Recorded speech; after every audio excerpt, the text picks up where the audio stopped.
Bonjour Monsieur Philippe. Bonjour. Alors dans une vidéo précédente, vous nous disiez que l'économie, c'est vraiment ce qui vous différencie des autres partis politiques. Que souhaitez-vous faire? Eh bien, écoutez, on souhaite donner d'abord du travail à tout le monde. Ça, c'est pour moi la liberté fondamentale d'un homme, c'est d'avoir accès au travail. Aujourd'hui, on a un chômage de masse considérable qui fait que voilà, notre société est devenue quasiment invivable. Donc, l'objectif, c'est ça, redonner du travail à tout le monde. Alors, comment faire? Alors, il y a des gens qui vous disent, vous savez, des républicains par exemple, qui souvent vont vous dire, il n'y a qu'à baisser les charges. Ah, s'il suffisait de baisser les charges pour que tout le monde ait du travail, il y a longtemps qu'on saurait, il y a longtemps parce qu'il y a eu des tentatives, et ça n'a jamais eu l'effet escompté. Pour une raison simple, c'est que quand une entreprise fait de meilleures marges, parce que c'est effectivement ce qui va se passer, c'est pas pour autant qu'elle va recruter du monde. Après, les choix s'offrent à l'industriel ou à l'entrepreneur en question. Il peut réinvestir, il peut mettre de l'argent de côté, il a un certain nombre de décisions à prendre qui ne sont pas des décisions d'embauche. Il faut bien comprendre une chose, c'est que l'entrepreneur ou l'industriel, il n'embauche que s'il a des clients, s'il a des commandes, voilà, et sur un laps de temps assez long. C'est ça le moteur de l'embauche. C'est pas le fait que l'industriel gagne ou ne gagne pas d'argent. Il peut gagner beaucoup d'argent et ne pas l'embaucher. Parce que s'il n'a pas plus de clients, il n'y a pas de raison d'embaucher pour satisfaire la demande. Voilà. Bon.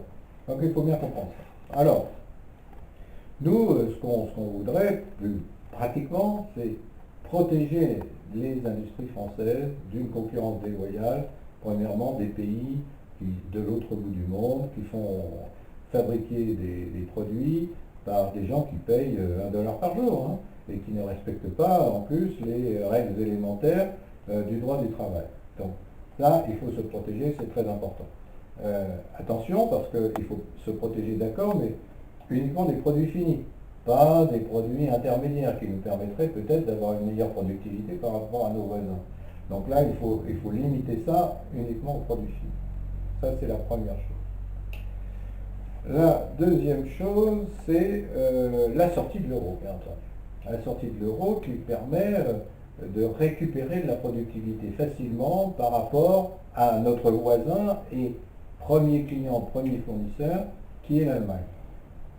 Pourquoi je dis que c'est la solution? D'autres vous diront, par exemple, on va mettre des droits de douane avec l'Allemagne.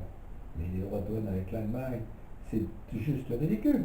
Les conditions de travail en Allemagne sont exactement les mêmes qu'en France. Donc pourquoi mettre des droits de douane? Ça n'a pas de sens.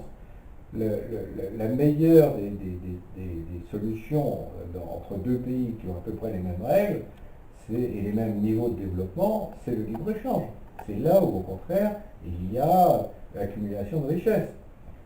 J'en profite pour dire d'ailleurs que la position de l'Union européenne vis-à-vis des Anglais est ridicule aujourd'hui. Normalement, l'Union européenne devrait faciliter le départ de la Grande-Bretagne, du Royaume-Uni de l'Union européenne, et surtout pas remettre des droits de douane vis-à-vis de ce pays avec lequel on a besoin de commercer, dans un sens comme dans l'autre. Bon, bref, ça c'est une parenthèse. Donc mettre des droits de douane vis-à-vis de l'Allemagne, c'est ridicule. On peut aussi dire, retrouvons un niveau de productivité comparable à celui de l'Allemagne. Alors ça veut dire quoi? Ça veut dire que quel est notre retard? Il se traduit comment? Ça veut dire que quand vous fabriquez un produit en France, ça vous coûte 100. Vous êtes industriel, ça vous coûte 100.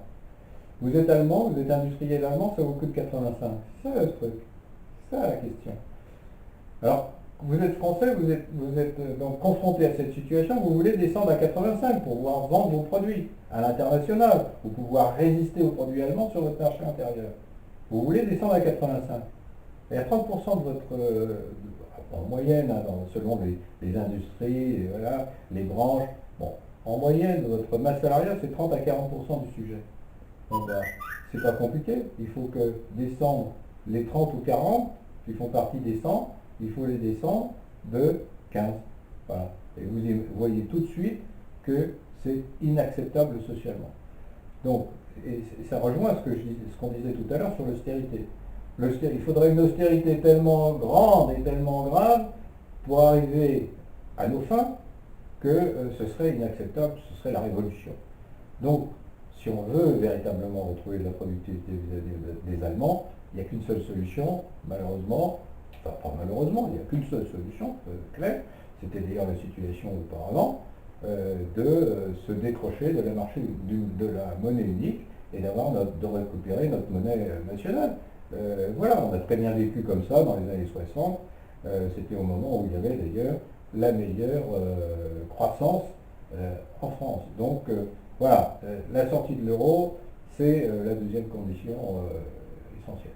Alors, est-ce qu'il y a d'autres moyens, justement, pour rattraper notre retard, pour retrouver de la productivité? Car la sortie de l'euro fait quand même peur à beaucoup de Français.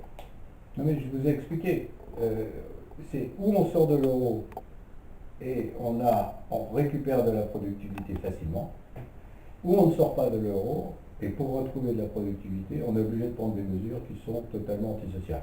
Ah, il se pourrait, excusez-moi, il se pourrait que les Allemands, de leur côté, augmentent leur masse salariale dans des proportions importantes. C'est-à-dire que quand eux, on disait ils étaient à 85, bon, voilà, eux aussi ils ont 30 à 40% de ces 85 qui sont de la masse salariale. Bah, au lieu d'avoir, alors, eux c'est pas 30-40, ce serait 25-35, hein. Bon, au lieu de ces 25-35, ils remonteraient à 40-50. Alors là, ce serait formidable, effectivement, on retrouverait de la productivité, on serait au même niveau de productivité que les Allemands. Mais il ne faut pas rêver. Hein. Le patronat allemand ne veut pas en entendre parler. Ils gagnent de l'argent dans cette situation-là, ils vont pas multiplier les salaires à l'infini simplement pour faire plaisir aux Français. Non, ce qui les intéresse, c'est de gagner de l'argent. Bon, ils gagnent de l'argent comme ça, ils ne veulent pas que ça change. Hein. Voilà. Donc, non, il n'y a pas, malheureusement, voilà, il n'y a pas d'autre solution. Et ne voyez-vous pas quand même d'autres conditions sur l'immigration de travail, par exemple Si, bien entendu, que si on veut réindustrialiser la France, donner du travail à tous les Français, quelles que soient leurs origines, leur couleur de peau, etc., qui sont actuellement français, bah, il faut arrêter l'immigration faut limiter l'immigration de travail. Il faut la cantonner véritablement aux besoins très spécifiques qu'on peut avoir dans tel ou tel domaine. Sinon, il faut complètement arrêter l'immigration. Ça, c'est extrêmement important. Alors, expliquez-nous, si la sortie de l'euro s'opère, que souhaitez-vous faire après? Alors après, contrairement à ce que font les patriotes, il faut au contraire envoyer des signaux au marché monétaire positifs, de manière à ce qu'il ne s'attaque pas à notre monnaie. Franchement, aujourd'hui, il n'y a aucune raison de s'attaquer à une monnaie qui pourrait être une monnaie française. Aucune raison. Le taux d'inflation en France n'est pas supérieur à celui des autres pays. Les inconvénients de la France, on les connaît. Déficit de la balance commerciale, déficit des finances publiques et une dette trop importante. Bien, très bien. À partir du moment où vous affichez une volonté de réindustrialisation, à partir du moment où vous affichez une volonté de revenir à l'équilibre budgétaire, eh bien, les marchés monétaires vous suivront. Il n'y a aucune raison. Ils vont parier sur votre monnaie. Au contraire. Et donc, il n'y a aucune raison que la monnaie française, ainsi retrouvée, se dégrade. Mais c'est à cette condition. Autrement dit, nous ne voulons pas mentir aux Français. On ne veut pas leur dire, il suffit de sortir de l'euro et d'un coup de baguette magique, tout le monde va récupérer du pouvoir d'achat. Non, c'est pas ça. On sort de l'euro, on se protège des productions en Extrême-Orient, par exemple, ou en Afrique, on se protège, mais on ne distribue pas de pouvoir d'achat tout de suite. On veut réindustrialiser la France. Autrement dit, on veut qu'il y ait du travail qui vienne en France, on veut qu'il y ait des investisseurs qui viennent en France. Et c'est parce qu'il y aura plus de travail, qu'il y aura plus de richesse globalement, que les comptes sociaux vont se retrouver rééquilibrés, puisqu'il y a plus de cotisants et moins d'utilisateurs, que ce soit l'assurance chômage, ou même l'assurance maladie, etc., ou des retraites. Donc tout ça redeviendra équilibré, et à partir de ce moment-là, seulement à partir de ce moment-là, on pourra envisager des mesures de distribution de pouvoir d'achat, que ce soit en salaire ou en diminution d'impôts. D'ailleurs, il serait probablement plus judicieux de prendre cette dernière orientation, c'est-à-dire des limitations d'impôts. Mais l'un n'empêche pas l'autre. À partir du moment où on est dans un pays qui fonctionne, où il y a du travail, où il y a de l'animation, où l'argent circule, il n'y a pas de raison non plus de limiter les salaires. Et à ce moment-là, assez naturellement, les revenus augmenteront. Alors dites-nous, si vous mettez en place donc, cette politique, alors, combien de temps on peut espérer voir une amélioration, vraiment que les gens, une fois qu'ils ont tous du travail... C'est très difficile à dire, mais je pense qu'il y a quelques années quand même pour que tout ça se mette en place. D'abord, la sortie de l'euro, ça ne se fait pas en 30 secondes, même si c'était relativement simple. La sortie de l'Union européenne, par contre, c'est un peu plus compliqué. On le voit avec le Brexit, c'est un peu plus long. Bon, une fois que tout ça est revenu dans l'ordre, que tout a été renégocié, que nos accords commerciaux ont été renégociés, etc., que les droits de douane ont été mis en place, ça ne se fait pas non plus en 5 minutes, ça se réfléchit, ça se regarde, produit par produit, pays par pays, c'est quelque chose d'assez complexe à mettre en place. Bon, après, c'est aux investisseurs de se déterminer. Et je pense que très rapidement, ils vont comprendre qu'on peut venir en France, investir, que c'est sûr, qu'il n'y aura pas de surprise, il n'y aura pas de changement de cap. C'est très important pour un investisseur d'avoir une vision à au moins 5 ans. Bon, je pense que les investisseurs viendront en France. De l'argent, il y en a dans le monde, il y en a beaucoup. Donc, c'est pas ça qui manque. Donc, ils viendront s'installer en France. À ce moment-là, les emplois repartiront. Bon, mais il faudra encore peut-être 1 an, 2 ans.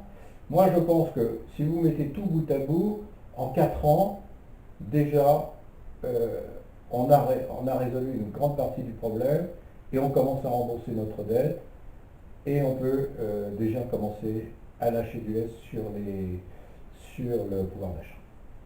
Très bien, je vous remercie pour ces explications convaincantes. Merci.